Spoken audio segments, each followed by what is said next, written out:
All right, I'm going to get serious.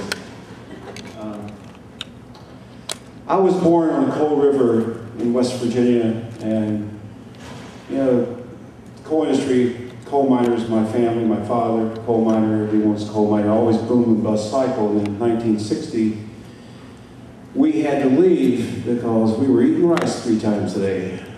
And my dad went to Cleveland, Ohio, and got a job at General Motors, and we moved there, and I felt like I left my heart in West Virginia.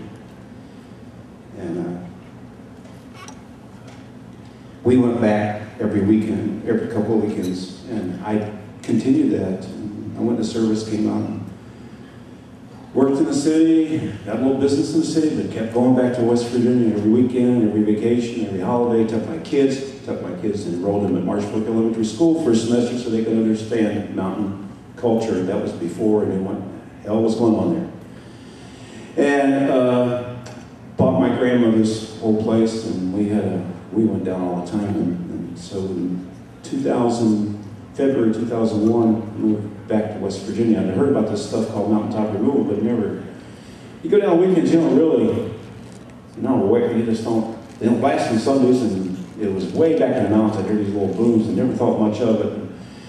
We moved back. I just wanted to be in the mountains. Went down to fish and hunt, retire early, and just really enjoy that river and the mountains, you know. And those booms back in the mountain were getting a little bit closer, and I went up on ATV, and I went up and went around Bradley Mountain where I used to go to all the time, and I was like stunned. I just saw all these trees down on the ground. It looked like a bomb that went off and just knocked trees down, or some type of explosion, and just trees were laying down. And I went back the next day and I videotaped that, and there was this eerie wind, and I knew there was something wrong. And then I saw in a paper that there was a permit to blow that mountain up, and I wanted to check. That was my mountain. And there was a hearing at a church, going to be like a public hearing about this, and I went down, and there's this little lady down there. I'd heard her name before, Judy Bonds. And man, she was talking. And these guys, dressed in their massive uniforms, they looked like a bunch of bullies. They were sitting up in these bleachers with these stern looks on their faces, and they were just staring anybody down. And Judy invited anyone to come up and speak, and no one would go up and speak. And she turned around and she gave it to them. And she's about this tall, and those of you know, I'm not going to tell you anything else about her. She's a firecracker. And I was impressed, and I thought, wow. Okay, I'm going to go down there and I'm going to see if I can help them do some research. I'm going to get involved a little bit. And first thing I know, I was working, every day.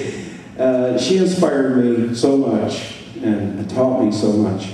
And we began to talk out to colleges and things like that. And Judy was already doing it.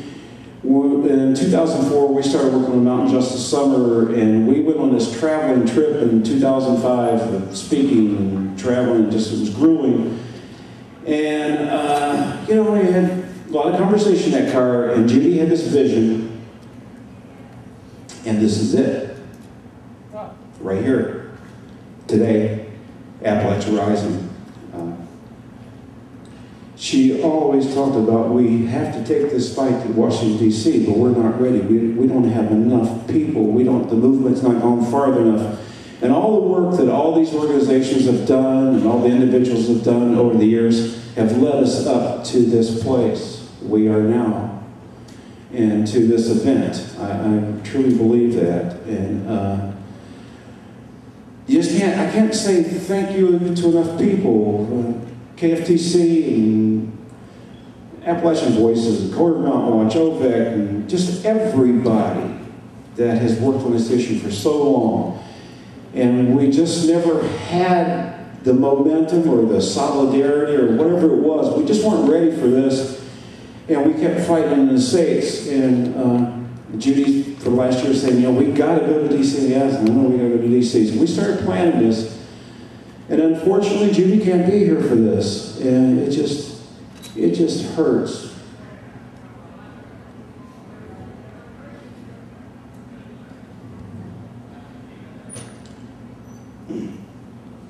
But we're here, And we're here for a lot of people that are dying and sick and having their homes destroyed, as Beth was saying up here.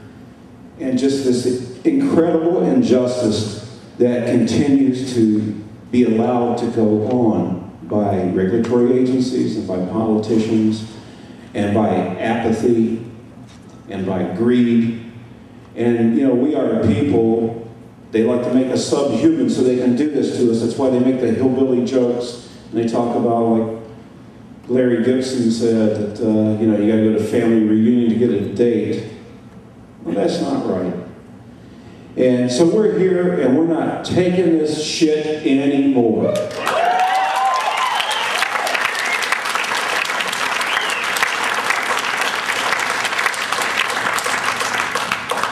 So tomorrow, hopefully they've already put on notice, but tomorrow they're definitely going to be put on notice. And this ain't over tomorrow. Tomorrow is the beginning of the absolute end, the abolition of mountaintop removal. So help me God.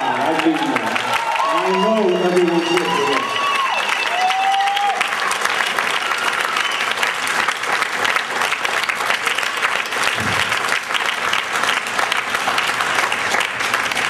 So tomorrow, march with joy, because you're going to do something so wonderful for so many people. We are here representing, or actually representing, a couple million people that are actually affected by this, maybe more.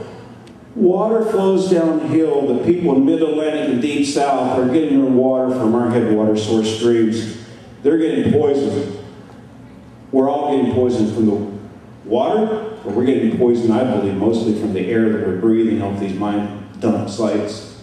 So just march with joy and know that what you're doing is a great thing and historical. This is a historical event, a historical occasion, and you're all part of it. And just enjoy it, because you're going to look back and you'll be so damn proud of what you did tomorrow. So thank you, everyone.